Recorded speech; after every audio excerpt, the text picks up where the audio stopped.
नमस्कार दोस्तों, इस वीडियो में हम लोग क्लास 10th के इकोनॉमिक्स का दूसरा चैप्टर का क्वेश्चन नंबर 7 देखेंगे। तो देखिए क्वेश्चन नंबर 7 है, इस अध्याय में आए प्रत्येक क्षेत्रकों को रोजगार और सकल घरेलू उत्पाद यानी जीडीपी पर ही क्यों केंद्रित करना चाहिए, चर्चा कीजिए। तो आपसे क्वेश्चन पूछ रहा है, जो क्लास 10th के इकोनॉमिक्स का दूसरा चैप्टर है उसमें जितने भी क्षेत्रक है उसे रोजगार और सकल घरेलू उत्पाद पर ही केंद्रित करना चाहिए। तो पूछ रहा है क्यों करना चाहिए। तो यहाँ क्या लिखा हुआ है, जीडीपी। तो जीडीपी का फुल फॉर्म होता है सकल घरेलू उत्पाद।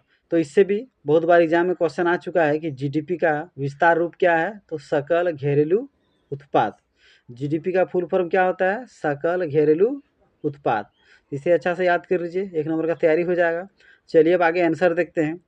इस अध्याय में आए प्रत्येक क्षेत्रकों को रोजगार और सकल घरेलू उत्पाद जीडीपी पर ही केंद्रित करना चाहिए, क्योंकि ये देश की अर्थव्यवस्था के आकार को निर्धारित करते हैं। तो इस पार्ट में जितने भी क्षेत्रक आए हैं, आर्थिक गतिविधियां आए हैं, प्राथमिक द्वितीयक तृतीयक, इन्हें रोजगार और सकल घरेलू उत्पाद पर ही केंद्रित करना चाहिए, फोकस करना चाहिए, क्योंकि आर्थिक गतिविधि ही देश की अर्थव्यवस्था को निर्धारित करता है। प्रत्येक क्षेत्रकों का जीडीपी में अलग अलग योगदान है। तो आर्थिक गतिविधियां का जितने भी क्षेत्रक हैं यानी प्राथमिक द्वितीयक और तृतीयक, सब क्षेत्र का जीडीपी में अलग अलग योगदान रहता है। अभी भी भारत में 60% लोग प्राथमिक क्षेत्र में रोजगार कर रहे हैं, यानी भारत में अभी भी 60% लोग ऐसे हैं जो अभी भी प्राथमिक क्षेत्र से जुड़े हैं, यानी प्राथमिक क्षेत्र में कार्य कर रहे हैं, कृषि कार्य, मछली पालन, पशुपालन आदि कार्य कर रहे हैं। लेकिन जीडीपी में सबसे अधिक योगदान तृतीयक क्षेत्र का है। लेकिन भारत के जीडीपी का बात किया जाए तो इसमें तृतीयक क्षेत्र का सबसे अधिक योगदान है जीडीपी के मामले में। प्रत्येक क्षेत्र को सकल घरेलू उत्पाद और रोजगार से जोड़कर कई लक्ष्य प्राप्त किए जा सकते हैं। तो जितने भी आर्थिक गतिविधियां हैं, प्राथमिक क्षेत्र, द्वितीयक क्षेत्र, तृतीयक क्षेत्र, सभी को सकल घरेलू उत्पाद और रोजगार से जोड़कर बहुत सारे ऐसे असमानताएं, लक्ष्य हैं जिसे प्राप्त किया जा सकता है, समस्याओं का हल किया जा सकता है। जैसे गरीबी निवारण यानी गरीबी उन्मूलन।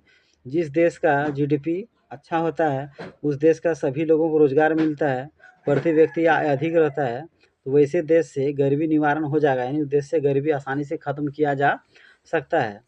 आधुनिक तकनीक का विकास। जिस देश में जीडीपी दर अच्छा होता है, प्रति व्यक्ति आय अच्छा होता है, हर लोगों को रोजगार मिलता है, उस देश में आधुनिक तकनीक का विकास आसानी से किया जा सकता है। आर्थिक क्षेत्र में विकास। जिस देश में सभी लोगों को रोजगार प्राप्त होता है उस देश का सकल घरेलू उत्पाद दर बहुत अच्छा रहता है, प्रति व्यक्ति आय भी वहाँ लोगों का बहुत हाई रहता है।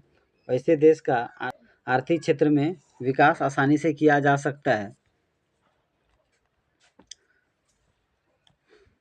तो इस क्वेश्चन से आपको ये समझ में आया होगा कि प्राथमिक द्वितीयक क्षेत्र को रोजगार और सकल घरेलू उत्पाद से क्यों जोड़कर देखना चाहिए, यानी प्राथमिक द्वितीय और तृतीयक क्षेत्र को रोजगार और सकल घरेलू उत्पाद पर ही क्यों केंद्रित करना चाहिए, क्योंकि ये क्षेत्रक ही हैं जो किसी देश की अर्थव्यवस्था को निर्धारित करते हैं।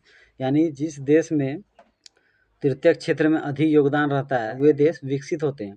भारत की तुलना में अमेरिका, जापान, ब्रिटेन ये देश विकसित हैं। क्यों हैं? क्योंकि वहाँ पे जीडीपी में तृतीयक क्षेत्र का अधिक योगदान रहता है, जबकि हमारे भारत में अभी भी प्राथमिक क्षेत्रक में अधिक रोजगार प्राप्त है, यानी अधिकतर भारत के लोग करीब करीब 60% लोग अभी भी प्राथमिक क्षेत्रक से जुड़े हैं। तो इसे अच्छा से पढ़ लीजिए, और अगर मेरा वीडियो आपको अच्छा लगता हो तो मेरे यूट्यूब चैनल को ज़रूर सब्सक्राइब कर लीजिए।